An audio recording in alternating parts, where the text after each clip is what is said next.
Hello बच्चों, कैसे हो आप सब। आशा करता हूँ आप सब अच्छे होंगे। जैसा कि मेरे पिछली वीडियो में मैंने आपको बताया बच्चों कि एनसीईआरटी ने नया एडिशन लॉन्च किया है जो कि 2026 का है और वो अप्रैल मई में आ जाएगा। तो कुछ चैप्टर 9th क्लास में अपडेट किए हैं उन्होंने, कुछ चैप्टर 10th क्लास के 9th क्लास में उन्होंने डाले हैं। तो आपको घबराने की ज़रूरत नहीं है। और कुछ चैप्टर्स उन्होंने बस ऑर्डर चेंज किया। जैसे फर्स्ट चैप्टर हमारा नंबर सिस्टम है जो हम कर रहे हैं, उसको उन्होंने थर्ड पे डाल दिया। जो थर्ड पे था कोऑर्डिनेट ज्योमेट्री, वो उन्होंने फर्स्ट पे डाल दिया। तो आपको घबराने की ज़रूरत नहीं, कॉन्सेप्ट वही है, मैंने चेक करा है।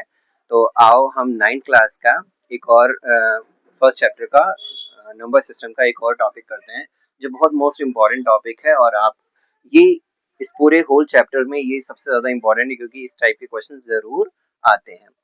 पहला टॉपिक है रेशनलाइजेशन ऑफ डिनोमिनेटर। जैसे ये न्यूमिनेटर है, डिनोमिनेटर हम मैंने 2-3 क्वेश्चंस लिए हैं कि कैसे कैसे इनको हम रेशनलाइज करेंगे।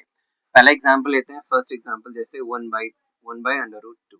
अब इसको मुझे रेशनलाइज करना है। ओके बच्चों, तो क्या करो, दिस इज ये सिंगल नंबर है, आपको इसी नंबर से ऊपर नीचे न्यूमिनेटर और डिनोमिनेटर में मल्टीप्लाई कर दो। फिर इसको मल्टीप्लाई करने के बाद आंसर क्या आएगा आपको पता है, सेम नंबर है, रूट का है, मल्टीप्लाई होगा तो सेम आंसर 2 ही आ जाएगा। इसका कोई रूट 2 मल्टीप्लाई 1 करोगे तो रूट 2 ही आ जाएगा। यही इसका आंसर हो गया। ओके बच्चों, ये सिंपल था, सिंगल नंबर था इसलिए इजिली हो गया। जैसे अगर आपने कहा नहीं सर थोड़ा सा बड़ा अगर नंबर तो जैसे 1/2 प्लस रूट 3 हो, इसको कैसे करेंगे। डोंट वरी बच्चों, जैसे यहाँ सिंगल नंबर था, यहाँ 2 नंबर है, तो आप क्या करो, सेम डिनोमिनेटर का नंबर देखो ध्यान से, 2 प्लस है तो आप जस्ट इसका अपोजिट दोनों नंबर में न्यूमिनेटर डिनोमिनेटर में दोनों में मल्टीप्लाई कर दो। 2 माइनस रूट 3, 2 माइनस रूट 3। अब ध्यान से देखो, आपने बच्चों एक आइडेंटिटी देखी होगी, a plus B A minus B, याद है आपको। जैसे ए प्लस बी इस फॉर्म में ये है, ए माइनस बी इस फॉर्म में, इज इक्वल टू आपका क्या होता था आंसर, ए स्क्वायर माइनस बी स्क्वायर, याद होगा। तो जस्ट मैंने इसी चीज को इस फॉर्म में था, अब देखो मैं इस फॉर्म में कैसे तोड़ सकता हूँ। तो ए का स्क्वायर मतलब 2 है मेरा, तो 2 का स्क्वायर हो गया, माइनस बी क्या है रूट 3 है, तो रूट 3 का स्क्वायर हो गया। सिंपल तरीके से मैंने डिनोमिनेटर को तोड़ दिया। और न्यूमिनेटर क्या है, 2 माइनस रूट 3 1 से मल्टीप्लाई करेंगे तो सेम नंबर आएगा 2 माइनस रूट 3। ओके बच्चों, तो सिंपल तरीके से इसको सॉल्व करते हैं कैसे। 2 का स्क्वायर करेंगे 4 आएगा, 2 बार इंटू कर देंगे, स्क्वायर का मीनिंग 2 बार इसको इंटू कर दो, माइनस रूट 3 है, रूट 3 को 2 बार इंटू करेंगे सेम है जैसे जैसे है ये, तो रूट 3 अगर 2 टाइम्स जैसे देखो रूट 3 टाइम्स रूट 3 हम 2 बार इंटू करते हैं तो आंसर क्या आ जाएगा 3 आ जाएगा। तो यहाँ आपका आंसर 3 आ गया। ओके बच्चों, तो सिंपल ये तो पता चल गया आपका। और ऊपर का नंबर हमारा 2 माइनस रूट 3 है। अब इसको और सॉल्व करेंगे तो ऊपर तो कोई चेंजेस नहीं हो सकता, सॉल्व नहीं हो सकता। जैसे पिछले वीडियो में मैंने आपको addition subtraction multiplication real number का सिस्टम ऑपरेशन सिखाया है, वैसे ही समझ लो है, 2 माइनस रूट 3 होगा और नीचे 1 आ जाएगा, तो आंसर एग्जैक्टली 2 माइनस रूट 3 आएगा। ये आपका आंसर हो गया। ये किस चीज के लिए था, ये वाले क्वेश्चन के लिए। एक और एग्जाम्पल, इससे थोड़ा सा हार्ड एग्जाम्पल लेते हैं। जैसे ये एग्जाम्पल मैंने लिख रखा ऑलरेडी, अब इसको सॉल्व करना है अगर मुझे, तो मेरे पास नंबर है 7 प्लस रूट 5 और यहाँ पे है 7 माइनस रूट 5। बच्चों कोई टेंशन नहीं है, ये मत सोचो ये हार्ड है, ये और भी आसान है, बस तुम्हें रूल रूल एक ही चलेगा। जैसे इस वाले में यहाँ डिनोमिनेटर ध्यान से देखो निगेटिव है, तो आप ऊपर नीचे सेम इसको पॉजिटिव नंबर से मल्टीप्लाई कर दो, पॉजिटिव नंबर लो और मल्टीप्लाई कर दो, इसका पॉजिटिव जस्ट इसका उल्टा कर दो और दोनों नंबर में मल्टीप्लाई कर दो। आप ध्यान से देखोगे नीचे का सेम ऐसे ही बना, ए माइनस बी ए प्लस बी, आगे पीछे हो गया उससे कोई मतलब नहीं होता, ए प्लस बी आगे हो या ए माइनस बी आगे हो उससे कोई फर्क नहीं पड़ता, सेम। आप इस पूरे की जगह आप क्या लिख सकते हो, ए का होल स्क्वायर मतलब 7 का होल स्क्वायर माइनस बी का होल स्क्वायर मतलब रूट 5 का होल स्क्वायर लिख सकते हो। ऊपर क्या है, ध्यान से देखो बच्चों, same 7 plus root 5 7 plus root 5, अगर इन दोनों को मल्टीप्लाई करेंगे तो सिंपल मैं इससे आसान क्या है 7 प्लस रूट 5 का होल स्क्वायर कर लेता हूँ। क्योंकि ये 2 बार है मैंने इसको सिंपल 2 बार में लिख दिया, आसान हो जाएगा आपके लिए सॉल्व करना। अब इसको क्या करना है देखो सॉल्व कैसे, नीचे का तो आपको रूल बता ही दिया कैसे सॉल्व करना है, सेम 7 का स्क्वायर करोगे 49, 2 बार इंटू करोगे 49, 5 रूट 5 को 2 बार इंटू करने पे हमारा सिर्फ 5 आंसर आता है। ये सिंपल तरीके से हो गया बच्चों, समझ में आया। अब इसमें मैं क्या करूंगा, आइडेंटिटी यूज कर लूंगा। देखो आपने आइडेंटिटी पढ़ी होगी, ए प्लस बी का होल स्क्वायर, सिंपल आइडेंटिटी है, a square plus 2ab plus b square. अगर याद नहीं है आपको आइडेंटिटी तो डोंट वरी, घबराने की बात नहीं है। अगले वीडियोस में मैं आइडेंटिटी, सारी आइडेंटिटी आपको एक्सप्लेन कर दूंगा एक साथ, जिससे कि आपको याद रहे। और आइडेंटिटी हर जगह इसमें भी यूज होगा, आने वाले चैप्टर जैसे पॉलिनोमियल है उसमें भी यूज होगा। ओके बच्चों, अब जस्ट मैं इसको देखो इस फॉर्म में, a प्लस बी के फॉर्म में, ये इसको इलेबोरेट कर रहा हूँ, इसको एक्सपेंड कर रहा हूँ, खोल रहा हूँ। ए स्क्वायर प्लस 2ab, 2 ए है हमारा 7, बी है हमारा √5 प्लस हमारा आ गया √5 का स्क्वायर, बी का स्क्वायर। सिंपल तरीके से आ गया बच्चों, इसमें कोई आपको कोई प्रॉब्लम लग रही है? सिंपल, इसका आंसर 49 माइनस अगर हम करेंगे तो मेरा आ जाएगा 44। और ऊपर वाले नंबर को सॉल्व अगर करते हैं तो यहाँ स्पेस नहीं है, मैं डायरेक्टली इसका आंसर आपको यहाँ लिख देता हूँ, यहाँ स्पेस नहीं था इसलिए। तो मेरा एक आंसर आ गया 49 माइनस 5, तो मेरा हो गया 44। ऊपर वाले नंबर को सॉल्व करेंगे, मेरा आंसर आ जाएगा बच्चों 49, यहाँ मार्क कर दे रहा हूँ 49। ओके, अब इसको देखो कैसे मल्टीप्लाई होगा। अब √5 से 7 में मल्टीप्लाई नहीं होगा, 2 7 14, 14 root plus 14 √5 as it is ऐसे लिख दो आप, और प्लस 5 का स्क्वायर करोगे √5 का, तो यहाँ आ जाएगा 5 आ जाएगा। सेम मेरा इसका आंसर क्या आ गया बच्चों, यहाँ 44 होगा ही होगा। यहाँ आंसर 49 प्लस 5 क्या आंसर आएगा आप बताओ? ये आ गया मेरा 9 प्लस 5 4, और 4 प्लस 5 54 प्लस 14 √5, मेरा ये आंसर आ गया।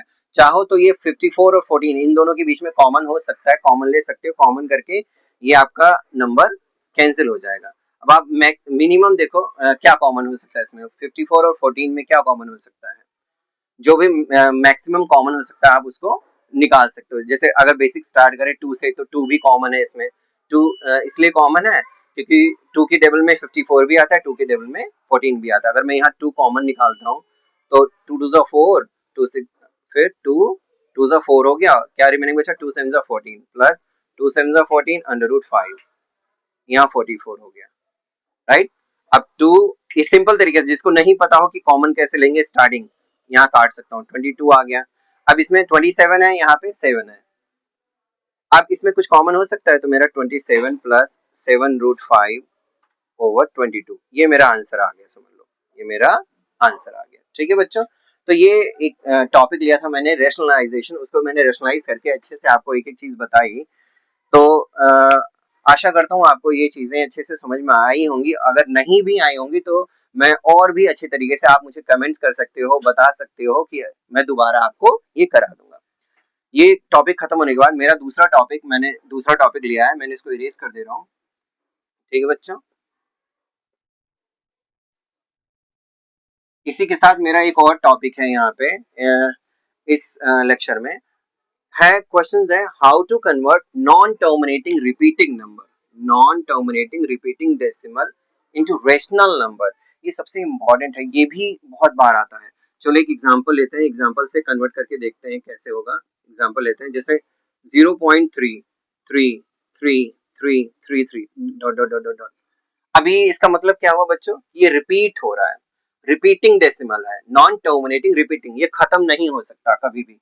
तो इसको हम वैसे क्या लिख सकते हैं, 0.3 बार। कभी भी देखो कि अगर कोई भी नंबर कोई भी रेशनल या नॉन टर्मिनेटिंग डेसिमल इस फॉर्म में लिखा है, इसका मतलब क्या है, 3 को हम कितनी बार भी लिख सकते हैं, इनफिनाइट कर सकते हैं। ओके बच्चों, इसको अगर मुझे पी वाई क्यू के फॉर्म में कन्वर्ट करना है, किस में कन्वर्ट करना है, पी वाई क्यू के फॉर्म में कन्वर्ट करना है, राइट।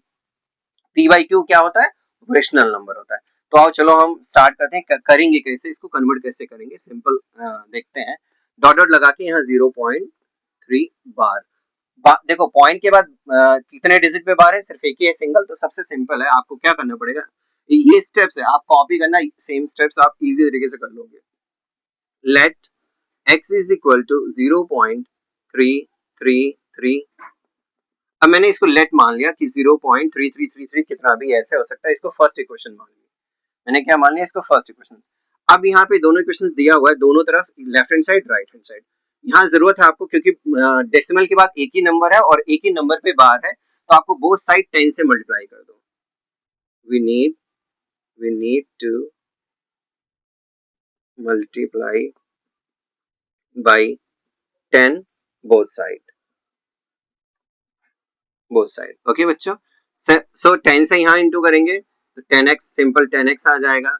10 से यहाँ पे देखो, बहुत आसान तरीका बता रहा हूँ, 10 में कितने एक जीरो होते हैं, तो डेसिमल इधर खिसक जाएगा, जस्ट आपका आंसर लिख सकते हो 3.33333 dot dot dot dot dot, इसको सेकंड मान लो। सबसे आसान है, 10 है तो एक नंबर खिसक जाएगा इधर, अगर यहाँ पे 100 होता तो 2 नंबर के बाद डेसिमल लगा दो, बहुत आसान है। ओके बच्चों, अब क्या करो, subtract subtract subtract first from second, first from second, second में से पहले को माइनस कर दो। देखो 10x में से x माइनस कर दो, लिख देता हूं यहाँ 10x minus x is equal to 3.333 minus 0.333। अब आपको मुझे लाइक डेसिमल रखना है, हमेशा लाइक रखना है, कोई जरूरी नहीं कि इसमें तीन तीन तीन कितने सारे तो उतने, हमेशा लाइक डेसिमल रखने हैं। 10x माइनस x कितना हो गया यहाँ पे बच्चा, 9x। यहाँ पे कुछ नहीं तो 1 होता है, ये कंसीडर करा जाता है 1x, राइट। यहाँ 3.33 माइनस करा 0.33 से, तो मेरा आंसर आएगा 3 से। x इज इक्वल टू 3/9, इसका मतलब इसको कैंसिल करेंगे, रिड्यूस करेंगे, सिंप्लीफाई करेंगे, तो मेरा आंसर आएगा 1/9, सॉरी 1/3, 1/3। तो x इज इक्वल टू 1/3 आ गया, इसका मतलब क्या हुआ बेटा कि ये मेरा pyq के फॉर्म में आ गया। मतलब अगर मुझे कोई एक नॉन टर्मिनेटिंग रिपीटिंग डेसिमल दिया इन्होंने, तो मैं इसी तरीके से इसको क्या कर लिया, 1/3 लगा लिया और आसानी तरीके से इसको हो गया। अच्छा सिंपल, सिमिलरली जैसे ये दिया ना, वैसे मान लो एक एग्जांपल ये लिया और सेम स्टेप्स होगा, कोई चेंजेस नहीं होगा इसमें। दूसरा मान लो आपको एग्जांपल, दूसरा एग्जांपल यहाँ लिख दे रहा हूँ, 0.27 मान लो 2 पे बार है, तो 2 पे बार का मतलब क्या हो बच्चों बताओ, ये दोनों रिपीट हो रहे हैं, मतलब 0.272727 डॉट डॉट डॉट डॉट। आपको कुछ नहीं करना, सेम स्टेप्स होगा, ऐसे ही सेम स्टेप होगा, let x is equal to this and we, अब यहाँ बस चेंजेस क्या होगा कि यहाँ हम 10 से मल्टीप्लाई कर रहे थे, आप यहाँ क्या कर दो 100 से मल्टीप्लाई कर दो, क्योंकि डेसिमल के बाद 2 पे बार है, 100 से कर दो, सेम प्रोसेस है, कुछ नहीं करना है। फिर ऐसे आप इक्वेशन मान लो फर्स्ट एंड सेकंड थर्ड, और ऐसे करके आपका आंसर आ जाएगा। एक और मान लो तीसरे ऐसे आता है कोई 0.001, 3 पे बार है, मान के चलो 3 पे बार है, तो ये भी कुछ नहीं करना, सिंपल आपको क्या करना, तो इसमें भी आप क्या कर सकते हो, ऐसे एज इट इज, आपको पता है 0.001 001 001 ये कितना भी रिपीट हो सकता है। अब आपको क्या करना है, सिंपल, जैसे यहाँ पे मैंने 10 से करा था, यहाँ पे मैंने 100 से करा, यहाँ 3 पे बार है, तो सिंपल सी बात है, मैं 1000 से मल्टीप्लाई कर दूंगा बोथ साइड।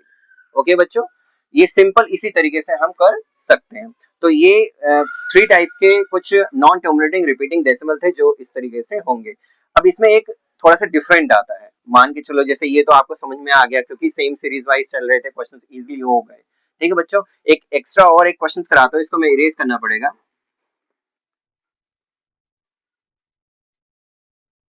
एक और मेरे पास एक क्वेश्चन है, अगला क्वेश्चन है, जैसे मान लो आपके पास देता है जीरो, आपको देता है सिंपल 1.273 नंबर ही दे दिया 1.273, मान लो यहाँ पे बार दे दिया और एक नंबर लीव कर दिया, यहाँ पे बार दे दिया एक नंबर लीव कर दिया। ओके बच्चों, या ऐसे भी दे सकता है, या और भी कोई एग्जांपल ले सकते हैं, जैसे एक सिंपलेस्ट फॉर्म में एक एग्जांपल लेना हो तो मान के चलो मैंने एग्जांपल ले लिया 0.2127, यहाँ मैंने क्या करा 27 पे दे दिया, यहाँ एक एग्जांपल, मतलब ऐसे बहुत सारे एग्जांपल हो सकते हैं। नाउ 2.327 मान लो यहाँ 27 रिपीट हो रहा है, एक डिजिट छोड़ दिया मैंने, ऐसे करके तो थोड़ा सा डिफरेंट भी क्वेश्चन आ सकते हैं, जैसे ये क्वेश्चन उठा रहा हूं मैं। इस केस में क्या करना आपको, let let x is equal to 0.1272727 कितना भी रिपीट कर सकते हो, इसको 1 मान लो, सिंपल, इसको क्या मान लो 1, क्योंकि जिस पे बार है वही रिपीट होगा, 1 नहीं होगा। अब यहाँ पे क्या है, देखो ध्यान से, बार से पहले एक डिजिट आपको लीव हुआ है, एक डिजिट छूटा हुआ है, तो आप क्या करो, let sorry we need to multiply we need to multiply by 10 both side, आपने both side 10 से मल्टीप्लाई करना है। ओके बच्चों, तो 10 से इसमें करेंगे 10x आ गया, 10 से इसमें करूंगा तो डेसिमल यहाँ खिसक जाएगा, मतलब 1.272727 डॉट डॉट डॉट डॉट, इसको सेकंड मान लो। अभी आपका खत्म नहीं हुआ, एक स्टेप्स और हो जाएगा आगे, एक स्टेप्स क्या हो गया कि अब अगेन we multiply by, अब अगेन इस वाले स्टेप से मल्टीप्लाई करो, कितने पे बार है, ध्यान से देखो, 2 पे बार है। तो इस वाले क्वेश्चन में, सेकंड क्वेश्चन में भाई 100 से मल्टीप्लाई कर दो। अगर यहाँ 3 पे बार होता, एक डिजिट छूटा होता तो आप किससे करते, 1000 से कर देते। अगर यहाँ 3 डिजिट होता, यहाँ 2 डिजिट, तो सबसे पहले 10 से ना करके आपको 100 से करना पड़ता। तो फिर से मैं कर रहा हूँ इन इक्वेशन 2 में। ओके बच्चों, तो इसी में मैंने अगेन किससे 100 से इंटू करूंगा, 100 इंटू 10 करूंगा तो बेटा 1000 हो जाएगा। यहाँ 100 से देखो कैसे, अब दो दो जीरो है, एक और दो, यहाँ डेसिमल आ जाएगा 1 2, क्या आ जाएगा 1 2, यहाँ डेसिमल बोला 1 2 7, यहाँ शिफ्ट हो गया डेसिमल। अब 2 7 2 7 डॉट डॉट डॉट डॉट, ये थर्ड इक्वेशन। अब आपको एक एक्स्ट्रा इसमें यही हो गया। अब क्या करो, we need to subtract, simple क्या करो, subtract second from third. Okay बच्चों, सिंपल क्या करना है, सेकेंड फ्रॉम थर्ड। अब आपको क्या करना है, 1000 x minus 10x is equal to 127.2727 minus 1.2727। Like terms कर लिया, इन दोनों को माइनस कर दिया, यहाँ हो गया 990x, इधर हो गया बच्चों, देखो 2727 लाइक टर्म्स हटा दिया मैंने, तो 127 माइनस 1 तो 126, तो x इज इक्वल टू आ गया 126 ओवर 990। ये भी फ्रैक्शन आ गया पीवाईक्यू के फॉर्म में। ये फर्दर आप इसको रिड्यूस करना चाहते हो कर सकते हो, कोई डाउट नहीं। तो बच्चों आशा करता हूँ आपको आज का सेशन अच्छा लगा होगा और आपको समझ में आया होगा कैसे करते हैं। अगर फिर भी आपको समझ नहीं आया तो प्लीज आप मुझे कमेंट्स करके बताओ, मैं ये दोबारा ये सारे क्वेश्चंस करा दूंगा। और ये एक क्वेश्चंस है, ये आपके लिए है, आप इसको करके और प्लीज मुझे कमेंट्स करो, इसको ये एज ए होमवर्क है समझ लो, आप इसको करो और मुझे बताओ, मुझे आइडिया लग जाएगा कि हाँ बच्चों आपको ये समझ में आ गया। थैंक यू सो मच बच्चों, और घबराने की जरूरत नहीं है, ऐसे ही कंटेंट में अगले वीडियोस में भी, सारे वीडियोस में आपको अच्छे से इजी, जितना हो सकेगा इजी तरीके से हर एक चैप्टर का कॉन्सेप्ट क्लियर कराऊंगा। थैंक यू सो मच बच्चों, बाय बाय, टेक केयर।